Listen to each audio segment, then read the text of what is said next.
Dang, peppers are done for the year. Or are they?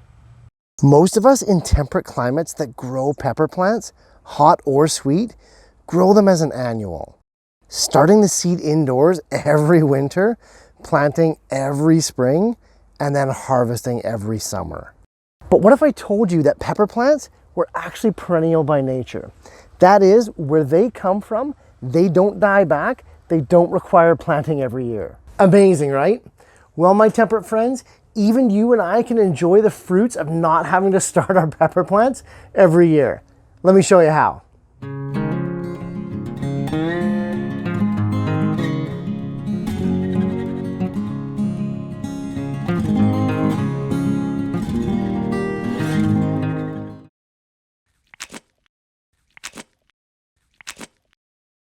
When overwintering pepper plants, we're going to encounter 3 different scenarios, all based on climate.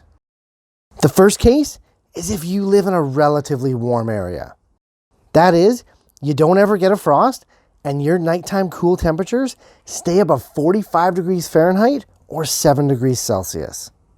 In warmer regions, peppers can actually stay right where they're planted all through the winter. No need to relocate them at all. So, knowing this, let's go through the steps of overwintering this guy right here, assuming that I live in a warmer climate.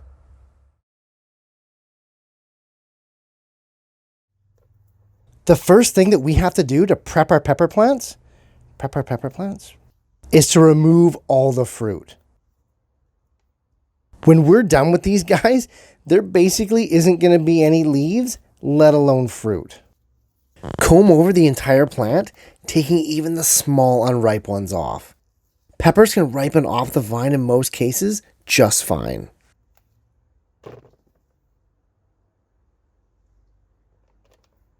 Now that we've removed all the fruit, we can go ahead and prune this pepper plant to set it up for a pseudo-dormancy. Let me remove some of this foliage so you can see what I'm doing. To get an accurate view of the plant's branching, you gotta remove the bulk of that foliage. I do this with just a regular pair of scissors, as you're not going to be cutting thick branches at this time. Pretty drastic, right? Well, don't worry, it gets even worse. Now with the foliage removed, we can see the nuts and bolts of that pepper plant. You can really see how peppers are just a series of V sections that branch off from each other as we move up the plant. Our goal here is to eliminate all branches except for 2 of the lowermost V sections or nodes. Cruising up the main stem, we get to that obvious first V. Don't get distracted by the offshoot sucker stems, they don't count at this time.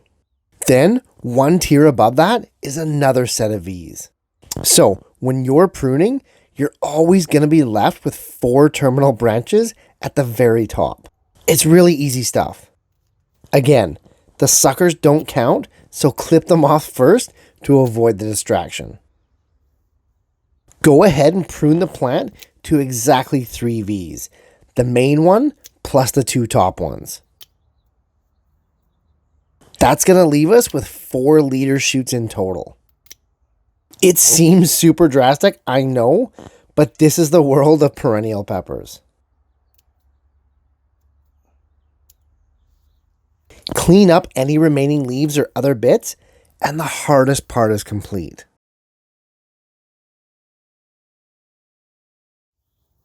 With our peppers cleaned and pruned, let's mulch heavily around that base to provide some winter protection. We want to give our peppers all the advantages possible over the coldest months of the year, so mulching is a no-brainer. If it's still summer where you live and the fall rains haven't quite hit yet, go ahead and give that plant a good soaking.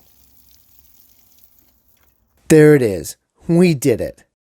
This plant, if I lived in a climate where the winter temperatures stayed above 50 degrees Fahrenheit or 10 degrees Celsius, will be perfectly fine as it is until spring. So, the next 2 scenarios are much more applicable to me. and they involve having to actually relocate the pepper plants. If you live in a climate where the winter temperatures go below 50 Fahrenheit or 10 Celsius, then most definitely the pepper plants are gonna have to come indoors. The initial steps are identical, where we harvest all the fruit, then cut down the bulk of the foliage to reveal the plant schematic, followed by pruning the pepper plant to the lowermost 2 V sections. Remove all suckers and side shoots. Don't forget that part. Easy stuff because we've already done it. Now, however, we have to get that pepper plant out of the garden and into a pot. Peppers have great root systems, but they're not massive. Just dig around the stem about 8 to 10 inches away from that main shoot and remove the plant from your garden. It should come out pretty easy. However, if you haven't prepared the pot or container yet, now would be the time. I begin by filling my pots with a quality organic potting mix. Let's stop right there and discuss. With these guys coming indoors, really strive to obtain a quality sterilized mix. Fungus gnats routinely infest almost every commercial mix that I've come across, so now I just make my own potting and container soils. I'll throw a link in the description below how I do that. If you do go to the store, however, try to get a mix that's designed for indoor potting because they are available. Carrying on, I fill the pots between 1/3 and 1/2 full. Now, let's head back out and grab that pepper plant.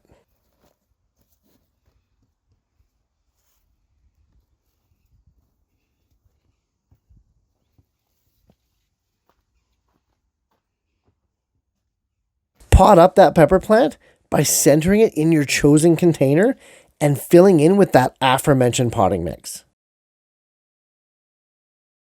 Plant it about an inch or 2 deeper than it was growing in your garden to really cover those roots and solidify that planting. Now is the perfect time to ensure that the stem is as upright and vertical as possible.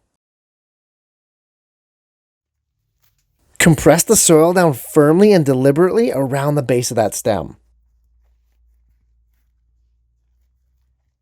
Doing this is going to leave us with an inch or 2 space at the top of that pot, which is perfect to apply our mulch. Apply it on as thick as possible, just like we did in that first scenario. My top choice to mulch these guys, either indoors or out, is either coarse straw or dry shredded leaves. Give the pot a good soaking and it's set for winter. The 4 rules that you want to observe with indoor dormant peppers are temperatures above 60 degrees Fahrenheit or 15 degrees Celsius, but not too warm, minimize the watering and the nutrients, and give moderate light daily. And finally, we have pepper plants that are already potted. So let me go through the steps on pruning this guy here, and then we'll take it into the greenhouse and finish it off.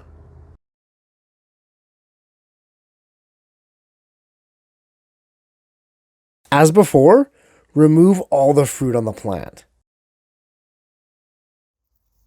Cut off all the foliage to reveal that branching layout. And wait, what's this? Hey, little buddy. Be free, garden friend. Like I was saying, go ahead and clip the branches down to the lower 2 nodes only.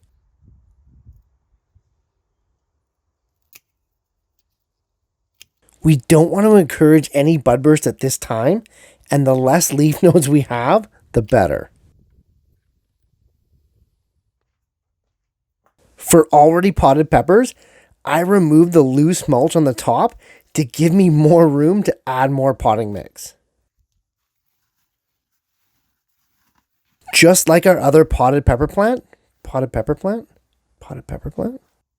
add a generous amount of that soil mix, burying that stem up to 2 inches deeper than it was prior. I don't fertilize my winter peppers, but the soil mix that I add in is quite rich in nutrients, so food is available to the pepper plants if it's needed.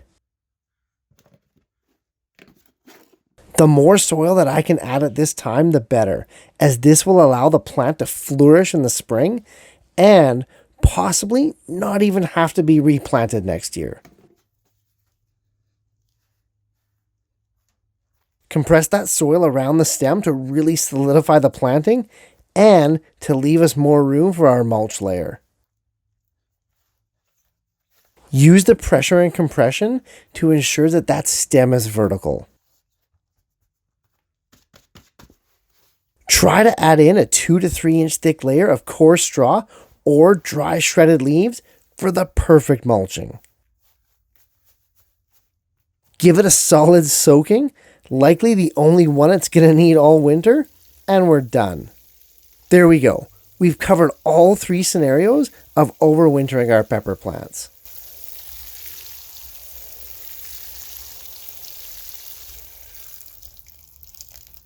Let's recap the entire process in 77 seconds. No matter where you live, the first couple steps are universal. Start by removing all the fruit, even the small unripe ones. Then, remove the bulk of the foliage to reveal the plant's main branching. The desired end goal is a plant devoid of leaves, suckers, and branches, except for exactly 2 nodes or V-sections. Now, if you live in a warm climate without frost, you can mulch the plant, water it, and you're good until next spring. If you're like me, however, and you get even somewhat of a defined winter, you'll have to move that plant indoors. If you're lucky enough and your pepper is already in a pot or movable container, add some more quality potting mix to it, mulch it and water it heavily, and then move it to a location that stays above 60 degrees Fahrenheit or 15 degrees Celsius. If your pepper plants were planted in the ground, you're going to have to dig them up, move them into a pot, add some more of that quality potting mix, mulch, water, and then relocate indoors. Again, keep the temperatures above that 60 degree Fahrenheit, 15 degrees Celsius threshold.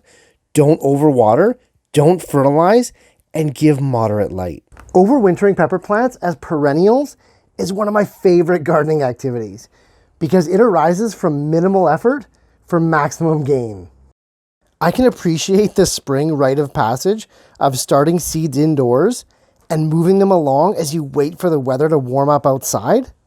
In fact, I wait patiently for it every year. I have many plants to fill that need though, but thankfully now, peppers are not one of them. Hey, if you got any more overwintering tips for your peppers, throw it in the comments down below. Hey, thanks for watching, guys. If you're getting value in this and the other series that I'm doing on YouTube, hit those like, share, and subscribe buttons if you'd be so kind, and I'll see you in the next video.